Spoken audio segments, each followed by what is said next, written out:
खबर यह है कि दूसरों का एहतसाब करने वाले नैब का अपना एहतसाब शुरू हो गया है और उंगलियां हुकूमत की तरफ भी उठ रही हैं। आज जैसे लाहौर में बारिश छमाछम बरसती रही, वैसे ही आज आला अदलिया में भी अहम केसेस की समाअत हुई। बात करें पाकिस्तान की सबसे बड़ी अदालत सुप्रीम कोर्ट की, तो यहां अपने तुंदो तेज बयानात, नित नई पेशगोइयों से दूसरों को आड़े हाथों लेने वाले शेख रशीद भीगी बिल्ली बने नजर आए। रेलवे के खसारे और गफलतों की दास्तान पर सुप्रीम कोर्ट सरापा सवाल थी। चीफ जस्टिस ऑफ पाकिस्तान के रिमार्क्स थे कि ट्रेन में आतिशजदगी के बाद तो शेख रशीद को मुस्ताफी हो जाना चाहिए था, लेकिन हमेशा की तरह फिर गरीब मुलाजमीन को कुर्बानी का बकरा बनाया गया। सच यह है कि शेख रशीद की चर्ब जुबानी अदालत में किसी काम नहीं आई, लेकिन बाहर आकर मौसूफ ने अदालत में पेशी को अपनी इज्जत अफजाई करार दिया। कहना यह था कि सुप्रीम कोर्ट को अवाम की मुश्किलात का एहसास है। सच्ची बात है, और यह भी सच कि हुकूमत जाने इन मुश्किलात का एहसास कब करेगी। जबकि सिंध के शहरियों को साफ पानी की फराहमी केस में चीफ जस्टिस गुलजार अहमद के रिमार्क्स थे कि नैब इस्तेहसाली इदारा बन चुका। नैब के तफ्तीशी अफसरान 5 साल तक रेफरेंस तैयार नहीं कर पाते और आखिर में कहते हैं कि मुजरिम को जाने दिया जाए। दूसरी तरफ आज इस्लामाबाद हाई कोर्ट ने इसहाक डार के घर की नीलामी के अमल को रोक दिया, तो लाहौर हाई कोर्ट से अहाद चीमा को भी जमानत मिल गई। उनके वकील का मौक़िफ़ था कि 1.5 साल हो गया है, लेकिन अब तक अहाद चीमा के खिलाफ रेफरेंस पेश नहीं किया गया। ये नैब की नाअहली नहीं तो और क्या है? क्या इससे ऑपोजिशन के सियासी इंतकाम के इल्जाम को तक़वियत नहीं मिलेगी, उंगलियां नहीं उठेंगी? सबसे पहले आज इसी पर बात करेंगे असद खरल साहब से, बाबर डोगर साहब से। खरल साहब, ये जो पहला सबसे बड़ा मामला है शेख रशीद साहब का, यानी वाज़े कहा सुप्रीम कोर्ट ने, चीफ जस्टिस ऑफ पाकिस्तान कह रहे हैं कि शेख रशीद साहब आपको तो मुस्ताफी हो जाना चाहिए था। अब ये 60 अरब रुपए खसारे का या खुद नोटिस था जो साकिब निसार साहब ने लिया था, उसी का ये तसलसल है। वो दौर नून लीग का और आज तहरीक इंसाफ का कुछ बेहतर नहीं हुआ। 70 लोग आग लगने से जाँ बाक हो गए। उसके बाद शेख रशीद साहब मुस्ताफी नहीं हुए। अब भी शेख रशीद साहब ने कहा है कि जनाब हम प्लान पेश कर देंगे कि किस तरह हमने खसारे से रेलवे को निकालना है, और सुप्रीम कोर्ट ने कहा है कि अगर ये प्लान पर अमल ना हुआ, 2 हफ्ते में जो प्लान देना है, असद उमर को भी बुला लिया गया है, तो फिर सख्त कार्रवाई होगी। आपको लगता है कि अब ये अदालत में मामला चला गया है तो अदालत इस चीज को दुरुस्त कर सकेगी कि रेलवे का खसारा ये खत्म हो सकेगा? देखिए, मामला ये है कि रेलवे के मामला तो है ही है, लेकिन इसमें जो chief justice of Pakistan justice Gulzar Ahmed साहब हैं, कराची का इशू हो, पाकिस्तान का इशू हो, अवामी मफाद का इशू हो, और सर्कुलर रेलवे के हवाले से आपने देखा कि चीफ जस्टिस बनने से पहले भी जब भी वो कराची जाते थे, जब हेयरिंग होती थी, किसी भी बेंच में बैठे होते थे, तो हमेशा इस बात पे वो कहते थे कि कराची के अंदर जो पुराना एक रेलवे का निज़ाम था उसको ख़त्म किया गया और उसको फौरी तौर पर बहाल किया जाए। अब सर्कुलर रेलवे बहाल करने के हवाले से सुप्रीम कोर्ट ऑफ पाकिस्तान ने अहकाम जारी कर रखे हैं। अब 6 किलोमीटर का मामला है, उन्होंने कहा कि 2 हफ्तों के अंदर ये मामला हल होना चाहिए, और सिंध हुकूमत को भी हिदायत की है कि वो भी वफाकी हुकूमत से तावन करे।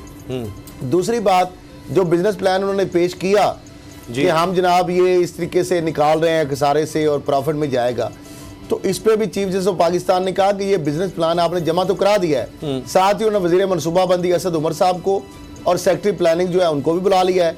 जी। और उन्होंने कहा हम देखेंगे क्या वाकई इस पे मनोअन अमल भी हो रहा है या हमें सिर्फ ये कागजों के टुकड़े दे रहे हैं। फिर जो साथ जिस तरह के तेजगाम एक्सप्रेस का जो सान्या था, क्योंकि जब प्रोसीडिंग स्टार्ट हुई तो चीफ जस्टिस साहब ने कहा कि आपको तो इस्तीफा दे जाना चाहिए जी, क्योंकि जिस मिनिस्टर हैं आप मिनिस्ट्री के, 70 लोग जो हैं वो जल गए।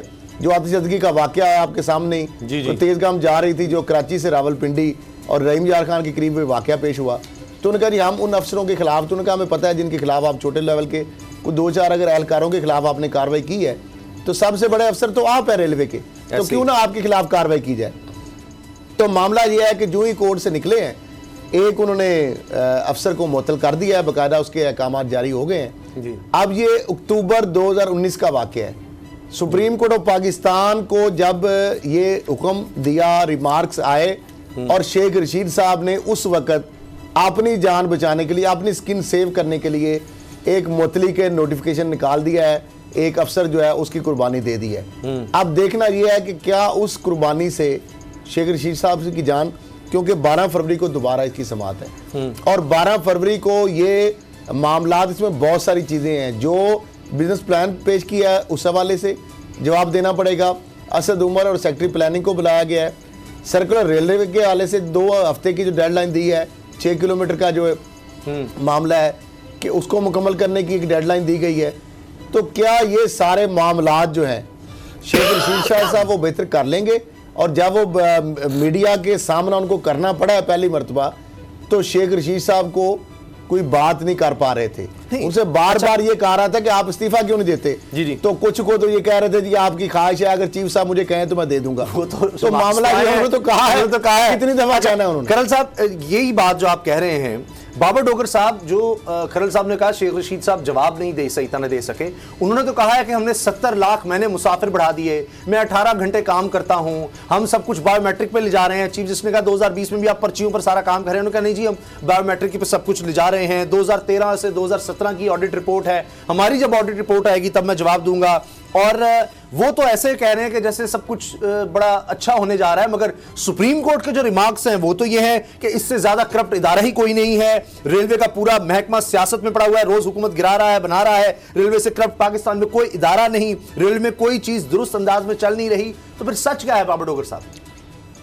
सोमा साहब, सबसे पहले तो शेख रशीद साहब जो ये स्टेटमेंट दे के आए हैं वहाँ पर कि जनाब जो सानिया तेज़गाम था, जो तेज़गाम में आग लगने का वाक़या था वो सिलेंडर फटने की वजह से हुआ, उसकी रिपोर्ट्स आ चुकी हैं। उसकी साबिक इंस्पेक्टर जो है रेलवेज़ के, फेडरल इंस्पेक्टर रेलवेज़ जो है दोस्त अली लगारी, उनकी रिपोर्ट आ चुकी है। उसमें बड़ा क्लियरली लिखा गया है कि ये जो वाक़या हुआ था ये शॉर्ट सर्किट की वजह से हुआ था, नाकिस मटीरियल यूज़ किया गया था और उसको गलत तरीके से वहाँ पर जो तारें पहुँचवाई गई थी और नाकिस तारें थी, नाकिस मटीरियल था, उसकी वजह से ये सारा इंसिडेंट हुआ।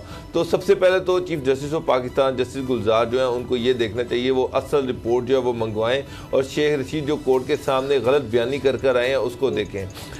बाकी रह गई जहाँ तक बात रेलवे की, तो अनफॉर्चुनेटली उसामा साहब जो भी बंदा आया उसने रेलवे को बस लूटा ही है, इसके अलावा कुछ नहीं किया। रेलवे आज भी इस वक्त भी लूटते रहे, 19 अरब रुपए के खसारे में जा रहा है। मुझे एक बात बताएं, जिस रेलवे में इतने एक्सीडेंट्स होंगे सानिया तेज़गाम शेख रशीद के इस 1.5 साल टेन्योर में मैक्सिमम ट्रेन के हादसे हुए हैं, दर्जनों। जब आप दर्जनों के हिसाब से एक्सीडेंट्स होंगे और जब इस तरह से नाकिस मटीरियल इस्तेमाल होने की वजह से ट्रेन में आग लगेगी, 80 मुसाफिर 70 मुसाफिर जलकर मर जाएंगे बेचारे मासूम लोग। मुझे एक बात बताएं, कौन ट्रेन में सफर करेगा, कौन ट्रेन के सर्विस पर एतबार करेगा? सर गरीब आज मोटरवेज बढ़ रही है, लोग सफर तो कर रहे हैं, फिर भी क्या करें लोग? अगर साहब आप टिकट लेने जाएं तो आपको टिकट नहीं मिलते, यही तो बदकिस्मती है कि पाकिस्तान में और रेलवे के टिकट तो मिलते नहीं है, 12 मिलते हैं, फिर भी किसारे में है। 12 फरवरी तक प्लान आ जाएगा। 6 महीने में, इस 6 महीने में 19 अरब रुपए का खसारा पहले 6 महीने में माली साल के।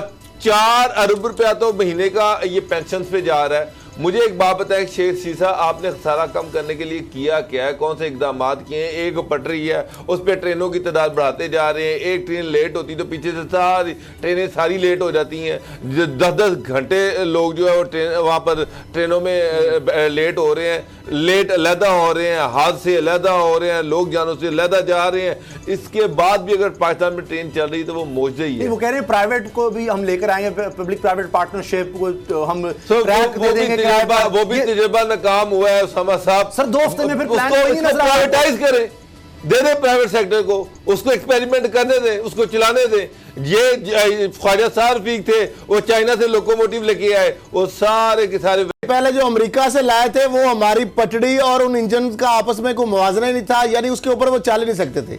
अगर वो चलेंगे तो पटड़ी टूट जाएगी। अच्छा, ये जो हुक्म इम्तना की बात की है शेख रशीद साहब ने कि जी हुक्म इम्तना बड़े हैं, स्टे ऑर्डर्स हैं रेलवे के केसेस के, मैंने गुजारिश की है जी ये भी खत्म किए जाएं, तो इनसे कोई बड़ा फर्क पड़ जाएगा? हो सकता है कुछ लोग जमीनों पर काबिज हों, कुछ दीगर मामलात हों, कुछ पैसे रेलवे के लोगों ने देने हों। देखिए ये बात जो जब इस तरह की चीजें आ रही हैं, लेकिन 20 साल से तबाही है। जैसे तो पाकिस्तान ने जो एक बात की उस पर जरा गौर से जरा उस पर भी गौर करें, जिस पे शेख रशीद साहब को भीगी बिल्ली बनना पड़ा।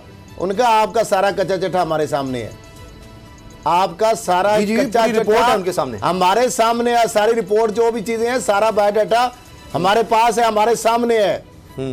तो उसके बाद शेख रशीद साहब की बोलती बंद पहली दफा आपने देखा कि हुई है। मामला ये जो आप ये स्टे की बात करते हैं ना, स्टे कनाइमत से होते हैं, स्टे जब भी होता है महकमे की जब तक मिली भगत नहीं होगी, डोगर साहब आप मुझे लेकिन बताएं, जलसा कब स्टे हुआ है? शेख रशीद को एक चीज पे तो दाद दूंगा कि इन्होंने ये जो यहाँ पर लाहौर में जो स्टे तोड़वाया और स्टेट लैंड जो थी ये वापस करवाई, ये क्या इसको आप कहते हैं, ये जो था जी इंडस्ट्रियल एरिया नहीं सर, ये गुरु मागट बाल छोड़े, अभी अरबों रुपए की सिर्फ स्टेट लैंड थी जो उन्होंने वापस करवाई है, वो एक बार उन पे क्रेडिट है उनका, उसको तो दाद देनी पड़ेगी। वो अरबों रुपए की ज़मीन थी, बहुत बड़ा स्कैम था, परवेज़ मुशर्रफ के दौर से चली आ रही थी, लिटिगेशन में थी, लेकिन इस दौर में आके वो स्टेट लैंड जो थी, रेलवे की ज़मीन थी, वो सारी वो क्लियर हुई है। तो ये एक क्रेडिट है। लेकिन जब मैं फिर अपनी वही बात करूँगा कि रेलवे में जहाँ इतने एक्सीडेंट्स होंगे, जहाँ पे इतने बेचारे लोग जानों से जाएंगे, रेलवे 10-10, 12-12 घंटे, अभी चंद दिन पहले की बात है कि 12 घंटे तो लाहौर से कराची की जो ट्रेन थी 12 घंटे लेट थी वो, और उसके साथ अब मोटरवेज बन रही हैं, गाड़ियाँ चल रही हैं, तो कौन कोई बेवकूफ़ ये जो रेलवे में सफ़र करेगा, जबकि आपको पता है कि 12 घंटे में तो लोग कराची पहुँच जाते हैं लाहौर से। तो रेलवे में जाएं, जान भी रिस्क पर रखें, उसके बाद लेट होने का भी खर्चा है। ये सारी चीज़ें मद्देनजर रखते हुए शेख रशीद साहब, अब जो कोर्ट ने उन्हें कहा कि 2-3 हफ्ते में 2 हफ्ते में अपना 12 फरवरी को समाप्त है। मुझे नहीं पता कि वो क्या जमा करवाएंगे। सर असद उमर साहब भी बड़े लायक आदमी हैं, वो भी कुछ शायद ले आएंगे कि जी किस तरह से हम इसको निकालेंगे। उन्होंने ये नहीं कहा कि 2 हफ्ते में आप इसको खसारे से निकाल दें, प्लान तो बता दें कि कब तक आप इसको खसारे से निकाल सकेंगे। आप क्या करेंगे, सब क्या करेंगे? सर यही कहेंगे ट्रैक्स हम निकाल रहे हैं, सरकारी जमीनें हम बेच रहे हैं, रेलवे के ऊपर जो कब्जे हुए हैं जमीनों पर रॉयल लैंड थी, रॉयल पाम की लैंड। अच्छा सर, सिर्फ यही नहीं है, ये तो बात सही है कि कहा गया कि बहुत ही करप्ट इदारा है, रेलवे में बड़ा खसारा है, सब एक से बढ़कर एक इदारा हमें तो यहाँ नजर आता है। अब नैब के ऊपर भी सवाल उठ रहे हैं। यही सुप्रीम कोर्ट में, इसी में जस्टिस गुलजार साहब, चीफ जस्टिस पाकिस्तान, बेंच को हेड कर रहे हैं। नैब का केस वहां पर ही आता है कि साफ पानी अभी तक सिंध में मैसर नहीं है। जितने ये आरओ प्लांट्स लगाए गए हैं उनका केस चलता है, और उस पर रिमार्क्स क्या है कि नैब तो इस्तेहसाली इदारा बन चुका है, और 6-6 साल गुजर जाते हैं, 4 गवाहों की जगह 200 गवाह ले आते हैं, 10-10 साल गुजर जाते हैं, केस का कुछ होता ही नहीं है। तो खैरल साहब ये तो अब मसला है। बिल्कुल। और अब ब्रेकिंग न्यूज ये भी सुन लें कि आज चीमा साहब भी रिहा हो गए। हाँ जी, वो जमानत पर आज चीमा साहब भी रहा हो गए। पहले फवाद साहब जो अरबों रुपए जिनके एहसास से निकले वो रहा हो गए। अभी आज चीमा साहब जिनके भी अरबों रुपए एहसास से निकले वो भी रहा हो गए जमानत पे। अब 3 केसेस थे, 2 में ऑलरेडी उनकी जमानतें हो चुकी हैं, और 2 में, दूसरे में जमानत पहले, 1 में पहले हो चुकी है, 1 में अब हो चुकी है। शाबाश देना फिर नैब को। तो अब मामला ये है, जो चीफ जस्टिस साहब जो रिमार्क्स देते हैं, पहले भी नैब की केस की प्रोसीडिंग में मुझे चीफ साहब के सामने पेश होने का मौका मिला, तो ये उनका बड़ा बुनियादी सवाल है और बड़ा अहम नुक्ता है जो उठाते हैं कि नैब का जो काम था वो उससे हट गया। नैब का काम ये नहीं है कि 10-10 साल केस चलाता रहे, ठीक, और किसी लॉजिकल एंड तक ना पहुंचे, और जब केस 10 साल के बाद मुलजम को खुद ही छोड़ दे, या कहें ये इसमें भी है, साल डेढ़ हो गया चीमा को पकड़ा हुआ है। आपने तो सुना था कि ये तक कहा जा रहा था कि ये वादा मुआफ गवाह बन जाएंगे आज चीमा और फवाद हसन। तो वही मसला है ना कि ऐसी कहानियों से तो नहीं काम चलता ना। जब तक आप उस केस को, मुलजम को अगर सजा नहीं होगी, उससे रिकवरी नहीं होगी, उसके क्या फायदा। आप रिसोर्सेज, यही मामला चीफ जस्टिस साहब कह रहे हैं कि 6 माह में जो केस हल होना चाहिए उसके लिए आप 10-10 साल का वक्त लगा देते हैं, 4-4 साल आप रेफरेंस नहीं दायर करते, और जब 10 साल के बाद गवाह लाते हैं तब उसके अंदर कैपेबिलिटी नहीं है। इन्वेस्टिगेशन अफसर्स के ऊपर उन्होंने बर्मी का इजहार किया, और उनका अरबों रुपया आपने जो जाया किया है क्यों ना आपसे रिकवर किया जाए। फिर ये हुकूमत से नहीं, उनका आपसे रिकवर किए जाएंगे। तो मामला ये है कि नैब जो है उसको परफॉर्मेंस जो है, जो चीफ जस्टिस साहब बार बार ये चीजें कर रहे हैं। अब देखिए, नेशनल अकाउंटेबिलिटी ऑर्डिनेंस के तहत 30 दिन के अंदर अंदर आपने जो 90 दिन का रिमांड है, उसके बाद आपने इंक्वायरी, इन्वेस्टिगेशन जो भी है फाइनल करनी है, और 30 दिन के अंदर एहतसाब अदालत का जज जो है उस केस का फैसला करने का पाबंद है। सब्सक्राइब करें और बेल दबाएं ताकि कोई खबर रह न जाए।